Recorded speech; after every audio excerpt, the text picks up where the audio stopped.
We'll start this lesson by looking at the different parts of a rocket, before going on to look at how they fit together. The first part is the body tube. Body tubes come in different sizes. This one is quite small and is made of card. Next we have the fins. These are to stabilise the rocket in flight and designed to have a large area towards the base of the rocket. These could be 3D printed or cut from lightweight balsa wood. There are 3 fins on this particular rocket. The shape and angle of the fins can have a big impact on how the rocket flies. Next we have the motor mount. This is the part of the rocket that holds the motor in place. The motor holds a propellant which, when ignited, will provide thrust for your rocket to make it launch. In this kit, the motor mount is made up of 2 parts, which clip together by lining them up and pressing them together. We'll put this aside and add to the body tube a bit later. Here we have a cap to go over the bottom of the motor mount. You won't always have this when building a rocket, and you will need to remove this to put your motor in when you are ready to launch.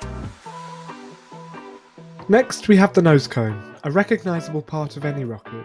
Nose cones are either pointed or rounded so they are aerodynamic. Your nose cone will have what is called a shoulder, which is an extension of the nose cone that allows it to fit snugly into the body tube. Here is the shock cord mount. This is what keeps the shock cord attached to the body tube when the parachute is ejected. The mount attaches to the body tube in the larger square hole at the top of the tube. There is also the anchoring piece which comes with it, which helps to keep the mount on the model. This is the second flatter piece you can see here. Next is the parachute and some shock cord. We have another lesson about how to fold your parachutes. However, some rockets launch and come down using a different mechanism, such as a streamer or a gyrocopter. Finally, the shock cord. This is usually elastic, so it reduces the force of ejection on the body tube. Okay, now let's start putting our rocket parts together. We'll start by putting the motor mount into the body tube. First, align the 4 holes in one side of the motor mount with the 4 pins on the second part, making sure the screw ends are matched up. Push them together until they fully click into place. You are now going to insert the motor mount into the body tube, but taking care to match up the 2 smaller square holes in the body tube with the 2 notches on the motor mount. The 2 notches and slots are the parts that I am pointing to now. It may take a little bit of pressing and pushing to get these into the perfect fit, however you will know they are fully in when you can visibly see the notch has come out the slot again, just like this.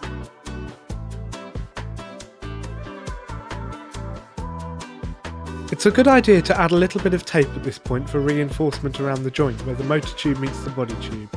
Make sure you press the tape down all around so that the surface is not compromised.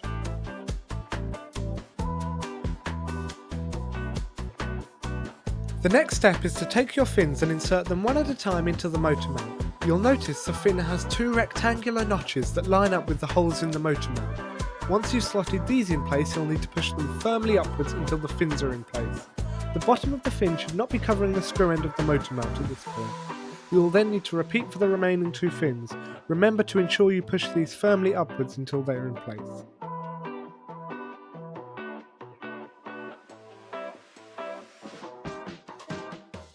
You can now temporarily screw on the motor retainer. You'll notice it has a screw thread on the inside which matches up to the bottom of the motor mount. You'd want to screw this on if you are storing the model and don't want to lose parts. However, its purpose is to hold the motor in the model when the ejection charge goes off. Therefore, we will have to remove it again later to put the motor in the model. Next, we can begin working on the recovery system of the rocket. The recovery system is the group of parts responsible for bringing the rocket down to Earth safely without breaking the rocket, achieved through creating drag, slowing the descent. You'll want to start by double knotting one end of the shock cord. Doing a double knot ensures that the shock cord will not come loose during the flight, which may occur when only doing a single knot. Now you need to assemble this 2-part mount, which helps keep the shock cord attached to the body tube. This is important because the shock cord keeps the main rocket body attached to the parachute, thus ensuring the model all comes down as one. The 2 parts slot together as follows. The curved side of the anchor is the side touching the mount and facing outwards. Overall, it is not too important which way up the anchor faces, as long as it keeps the mount in place and is secured with a dab of glue, or alternatively with a small line of tape. The two parts, once put together, should look like this, unless you put the anchor in the other way up. You can now start to look for the square hole in the body tube, and this is where the shock cord mount will go.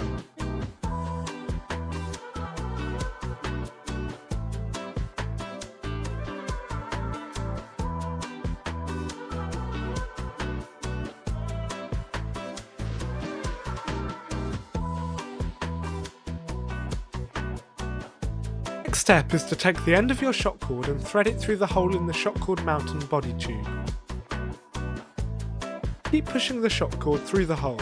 If you look inside the end of your tube, you'll soon be able to see it appear inside. Once it's visible inside the body tube and there is enough cord, you'll be able to reach inside to pull the cord through further. Pulling on the shock cord until the double knot at the end fits just inside the shock cord mount. The double knot you tied should be large enough to avoid the shock cord from fully pulling through.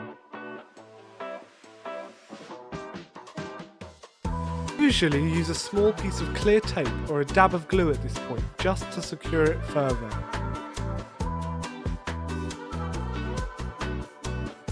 Now it's time to tie the shock cord onto the nose cone before adding the parachute and packing the rocket.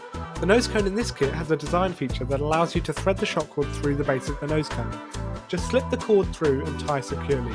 You do not want this coming undone during flight, otherwise you could lose parts of your rocket. When you're flying rockets in competitions or for qualifications, the rocket must come down in one piece. That is, no pieces flying off and coming down on their own.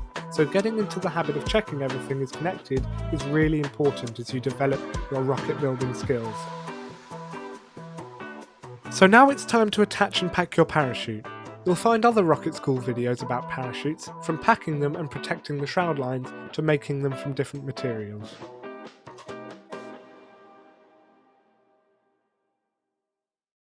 Start by gathering up the strings. These are called shroud lines. Gather the ends all together first, and then you'll need to feed these through the base of the nose cone, much like you did with the shock cord previously. You'll need to find the loops in the shroud line so you can feed the parachute back through them. Pulling the parachute tightly through these loops will then securely attach the parachute to the nose cone so it doesn't come loose during flight. Before packing your parachute into the body tube, you need to think about protecting it from the motor ejection charge. A small fire retardant blanket, or in this case some wadding, can be used. This must be pushed into the body tube before the parachute.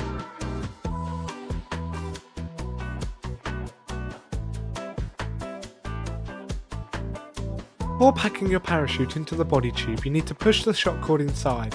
You can either fold, roll, or simply feed it down inside the tube ahead of the parachute. You do this so that the parachute is the first thing to come out of the body tube at deployment.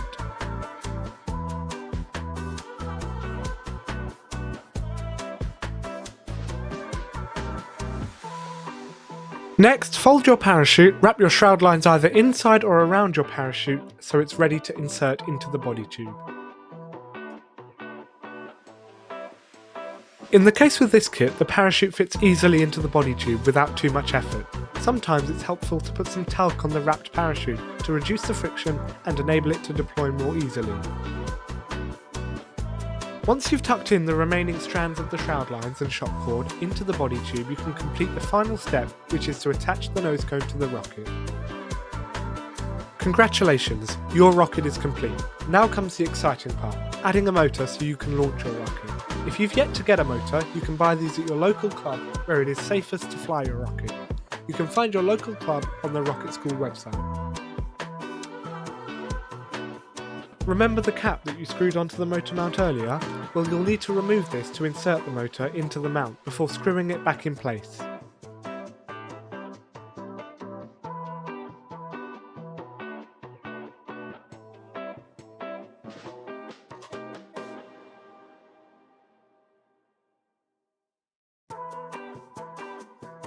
Here's an example of a simple launch rod. You can see I've put a pad over the top. In order to attach the rocket to the rod, you have launch lugs on the side of the model. This one has 2 on the side of the motor mount. Just insert the launch rod carefully through the launch lugs to help your rocket launch directly upwards in a straight line.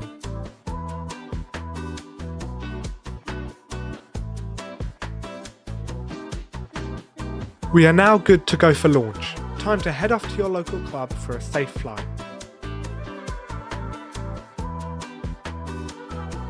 Range is clear, skies are clear, launching in 5, 4, 3, 2, 1, blast off.